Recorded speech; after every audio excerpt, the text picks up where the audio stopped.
you've got your next exhibition with us, which is really exciting, which is called Fragmented, and we've just got the catalogue out today. We thought it'd be lovely to come here and talk to you in your studio, because obviously it's really nice for people to see how the work is made and you know where the work is made, and to find out a bit more about you and your thought processes and your making processes. What do artists do during the day? What do artists do? How do we get to the point of a really lovely catalogue and a show in a West End gallery? So this is where it all happens. In the background we've got your kiln, which is... That's the big green thing. That's the engine room. That's as large as it gets for you, basically. The pots are quite large, and it basically depends on the kiln. So perhaps we can start. I think what people often want to hear about with you is the process, so maybe we can talk about that, and then we can talk about a bit of some of the themes and the subjects in the next exhibition. Okay. So process. The pots are all hand built. So I'm coil building.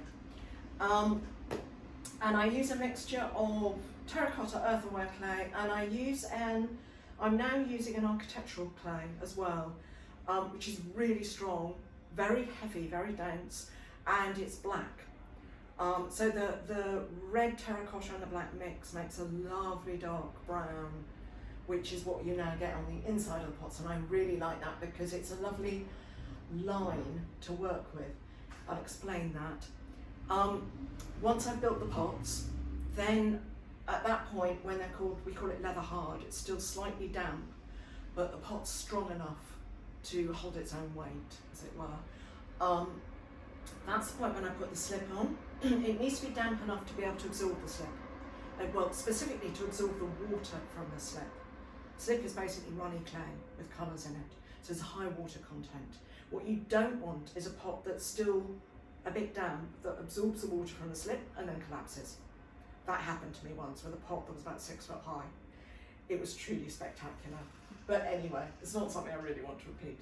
Anyway, so bit smaller than 6 feet. These ones, a bit more than 2 feet.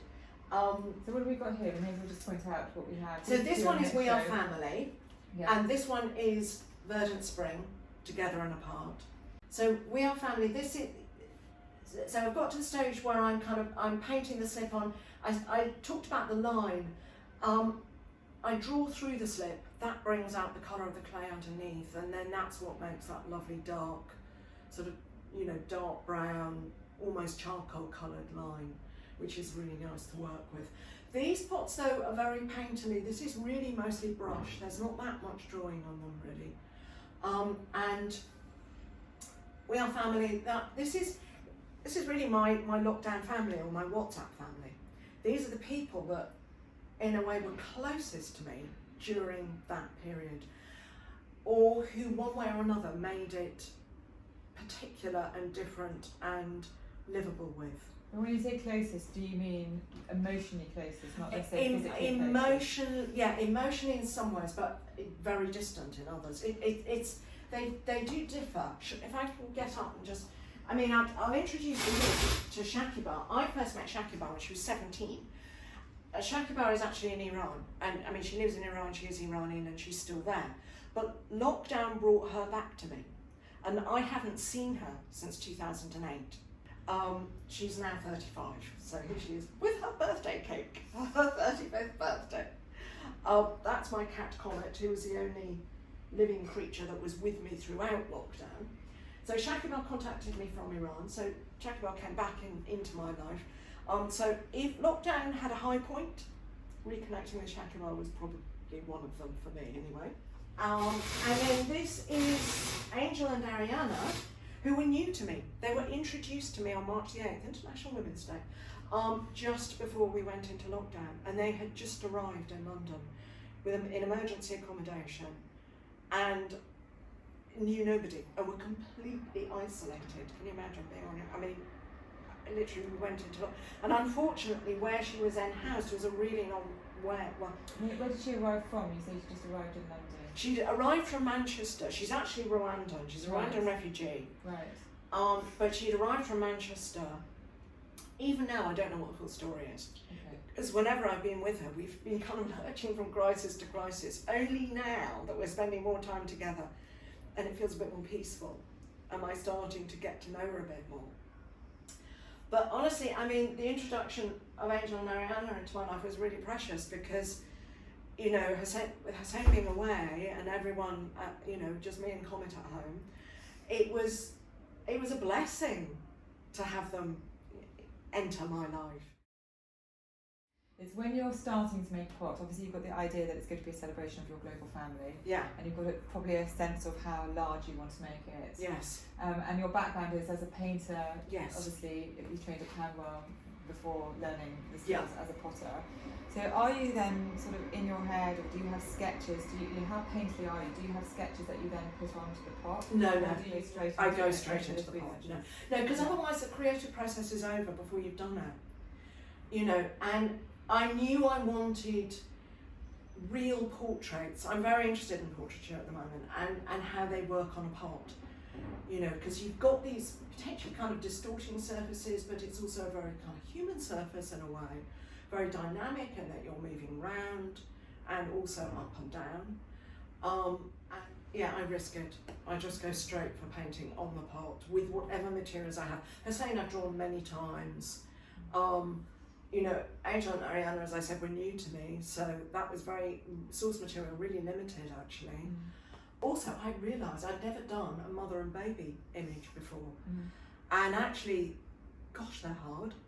It really is hard, and I really now take my hat off to all those artists over the centuries who have done that. Sort of 19th century, early 20th century paintings by women where, in a sense that they were restricted to a great extent to, you know, that they couldn't go to pubs and clubs, the equivalent, you know, bars and spaces that the men went to. So a lot of their imagery is domestic. And so there's quite a few mothers and babies, and they have tended to be dismissed as a bit sentimental. And I've been starting to look at them again. I think these are amazing paintings. And also, in particular, that many of them achieve what I was looking for, which is intimacy, but a separation, actual physical separation, how you achieve that when you're not actually touching, although this is obviously touching. Well, I think what's lovely about the work is how it's very personal to you, but it also reflects a sort of a global story at the moment, which a lot of people can connect to, about having a fragmented family and having special people, and it's also about new life. It is being positive about the future, and taking the positives, and I think, you know, the verdant spring as well, though we're coming on to verdant spring, but you know, the sense of, okay, life is different, but there are some positives that have well, I mean, one of them that I mean is really exceptional is that pretty well everyone in the world, I mean, there are very few parts of the world that were not affected by COVID one way or another. In all nations were affected differently at slightly different times, but we did, for once, all have that in common. So again, talking with Shakibah on the phone and with Hussein, you know, we were in that same state in a sense. We were comparing what was going on. So verdant spring, this is, again, it was a very verdant spring, but it was, so lockdown here occurred over Easter, and it's more or less at that time that in Iran they celebrate New Year, because New Year in Iran is the spring equinox, and so that's not a religious New Year, that is a traditional New Year. So New Year is fully celebrated, and it goes on for 2 weeks, and at the end of it it's called Sizde Badar, which is often celebrated as a kind of picnic day for the family, national picnic day. So that's what's happening here. So it's Hussein's, not his entire family, it's really only a fraction of his family, owing to COVID restrictions. And they leave town and they go out into the hills around and they have a picnic. And that's it. And so he managed to find enough signal to kind of bring me into it, which was lovely. So, you know, that's, in a sense, he and I talking to each other. So it reminds me of the work that you did with Selfies in Trafalgar Square. It's exactly the same. And Yes. in the British Museum, Absolutely, another series that yes, we're yes. very much interested in how people interact in public spaces. Absolutely, And the yes. sort of selfie culture. So Yes. this is you in a way. And it's the partaking same in with this. Yeah. You know, I mean, it's that, you know, in that it kind of how we were communicating, using that kind of communication. Yeah. I mean, that's why these are all in these kind of lozenge shapes. It's just a reference to the phone shape. Yeah. So they only really could be of this time. They could only be 2020, not only because exactly. of the but because of... Exactly. And this is actually my laundry. I love that as But well. Yeah. my sister said it was very photogenic when I photographed it, and she said that could almost pass for bunting on VE including. So I included that as a bit of celebratory laundry, pretending to be bunting. Well, it does look very joyful, and again, it's you have got. I mean, I love it again. The detail of the barbecue being. Oh yeah. Oh well. Yes. I mean, picnics in Iran are, you know, they're professional picnickers. This isn't just take a few sandwiches. Yeah. This is like have the full dinner.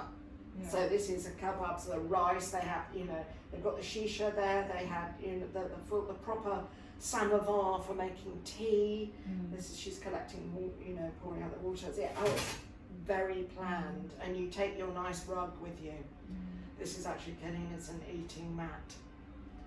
So I would say, Claudia, that your work is always a reflection of contemporary life, and in that sense, I've always compared you to the Impressionists. I know that sounds like very big, but you know the way that you're looking at how people behave in public spaces at leisure, much like the Impressionists did. Oh, absolutely. Yeah, no, I'm just painting.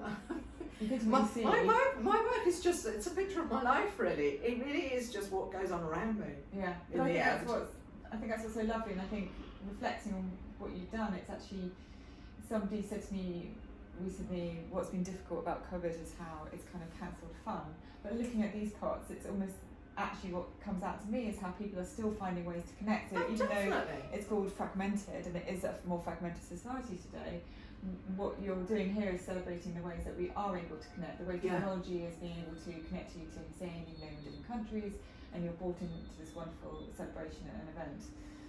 So I think they're really positive. And it's also worth noting that it's different colours. You know, the way the slip is painted on, it comes out of different Yes, colour. it does. Yes, yes. And when you do have to visualise up to a point, because there's much less contrast when you're actually painting the slip. There's a kind of uniform greyness, and you really can see the difference actually.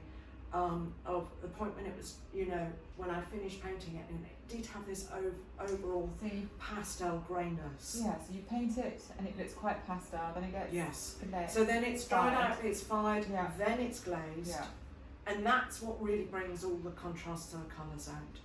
So you know, the dark colours really darken and deepen, and you know, the light colours will hopefully glow. So just for a non-broken pot, how long would that take you, for example? This pot, because nothing else was happening, these ones were more compressed actually. So you know, but a pot this size will normally take about a month, I would say. I mean, that's what that's the kind of time that I would give, that I would allow for a pot like that. So another broken pot that we've got in the show is the Brexit pot. Yes. Now I know that one has been quite tricky for you personally, yes. But actually it seems ever relevant, and I think people definitely do love your political work. And I just wondered if you wanted to give us some thoughts on, you know, on that particular pot. And I mean, I think, you know, how that sort of came into being. I think we can fairly imagine how it came into being. I mean, perhaps talk to us about that. I think it's nice to include it because it does show your kind of your fragmented work, your broken, yes, it does. Broken, yes, so it shows that side which we wanted to do, given the title of the exhibition.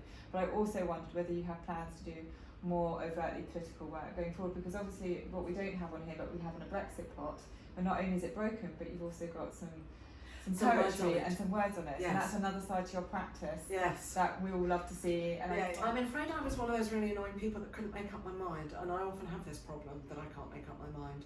But where Brexit is involved, I would change my. I'm the most unreliable ally to everybody, I'm afraid, because I change my mind 3 or 4 times a day. So just don't rely on me, please. Thank God, being an artist, I feel I'm not obliged to. And what drove some of my friends mad, and the reason some of my friends got really, really cross with me, is because the last line was, you know, the fudge was perfect and nothing changed.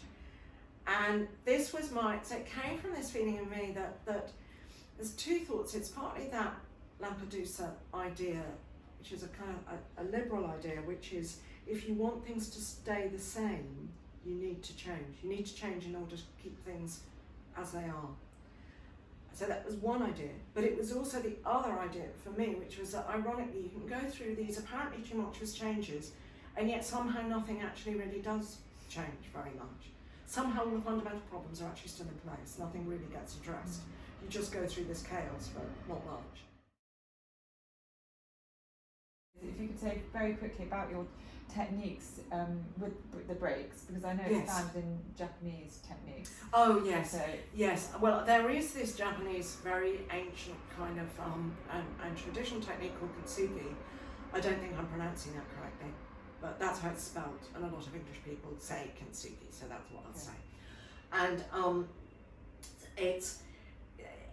the fundamental idea is that a pot, quite an everyday pot, has provided good service for many, many years, maybe many decades, or maybe even has been passed down a family and has been around for, you know, several generations.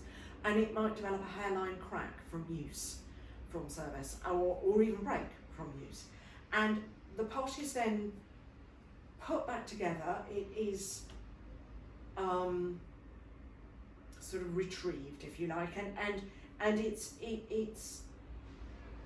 that the break caused by its service is kind of honoured and celebrated, and it's picked out in gold, and so it's a visible break, if you see what I mean. And you have to use a rishi paste, which is quite poisonous. I'll spare you all the details, but I mean, I do know how to do it, and I have done it. I do it occasionally on my own work, but it's very ill, actually. Yes, it's very poisonous. Yes. And it brings you out the most awful rash if you're not careful. Yeah. Which it did with me once, so that's another reason why I'm extremely cautious with it. But for these pots, I actually use a museum mending style, which is basically reversible. It's a conservation restoration style of mend. And I use conservation quality glue, piece things back together, and then I outline the gaps in gold. For me, what that does is it frames the images on the inside.